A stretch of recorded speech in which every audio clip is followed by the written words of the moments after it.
Hi friends, welcome to Tinkles. ഇന്ന് മീൻ കൊണ്ടുള്ള ഒരു വിഭവമാണ് കാണിക്കുന്നത്, ഫിഷ് ഫിംഗേഴ്സ്. വളരെ എളുപ്പത്തിൽ തയ്യാറാക്കി എടുക്കാൻ പറ്റുന്ന ഒരു സ്റ്റാർട്ടറാണ് ഫിഷ് ഫിംഗേഴ്സ്.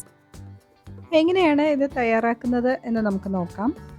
ഞാൻ റോഷ്നിയാണ് and you are watching heart to heart tinkles. ഞാനിവിടെ 250 ഗ്രാം നെയ്മീനാണ് എടുത്തിട്ടുള്ളത്. ഇതുപോലെ കനം കുറച്ച് നീളത്തിലാണ് കട്ട് ചെയ്തിട്ടുള്ളത്. മുള്ളില്ലാത്ത ദശകട്ടിയുള്ള ഏത് മീൻ ഉപയോഗിച്ചും നമുക്ക് ഫിഷ് ഫിംഗേഴ്സ് തയ്യാറാക്കാം. ഇതുപോലെ വെള്ള ഫ്ലഷുള്ള ഫിഷ് ഉപയോഗിക്കാൻ ശ്രദ്ധിക്കണം. ഫിഷ് മാരിനേറ്റ് ചെയ്യാനായിട്ട് ഞാൻ 1 ടേബിൾ സ്പൂൺ മുളക് പൊടി എടുത്തിട്ടുണ്ട്.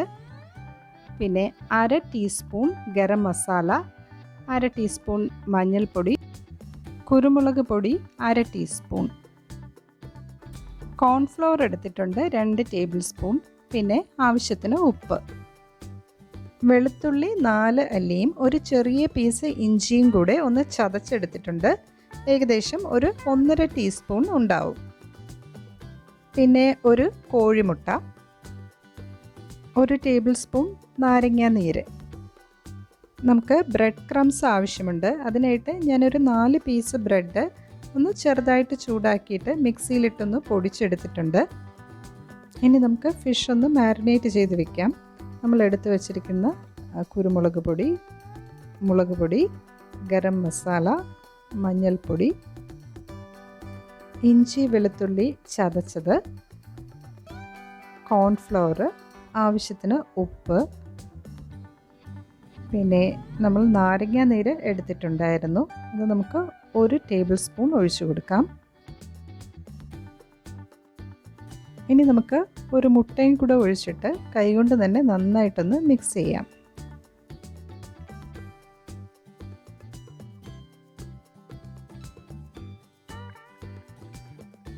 അപ്പോൾ നമ്മൾ മാരിനേറ്റ് ചെയ്ത ഫിഷ് അരമണിക്കൂർ മുതൽ 1 മണിക്കൂർ വരെ നമുക്കൊന്ന് മാറ്റി വയ്ക്കാം. എന്നിട്ട് ഫ്രൈ ചെയ്യാം.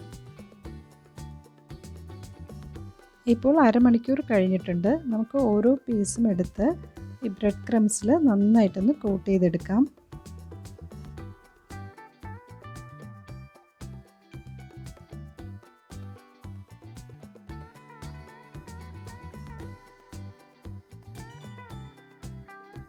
ഇനി നമുക്കിത് ഫ്രൈ ചെയ്തെടുക്കാം. ഞാനൊരു കടായിൽ എണ്ണ ചൂടാവാനായിട്ട് വെച്ചിട്ടുണ്ടായിരുന്നു. എണ്ണ നല്ല ചൂടായതിന് ശേഷം ഓരോ പീസായിട്ട് നമുക്ക് ഇട്ട് കൊടുക്കാം.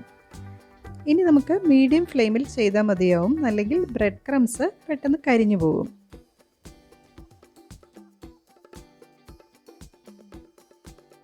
ഇത് പെട്ടെന്ന് തന്നെ റെഡിയായി കിട്ടും. ഒരു സൈഡ് ഫ്രൈ ആയി കിട്ടുമ്പോൾ ഒന്ന് തിരിച്ചിട്ട് കൊടുക്കാം.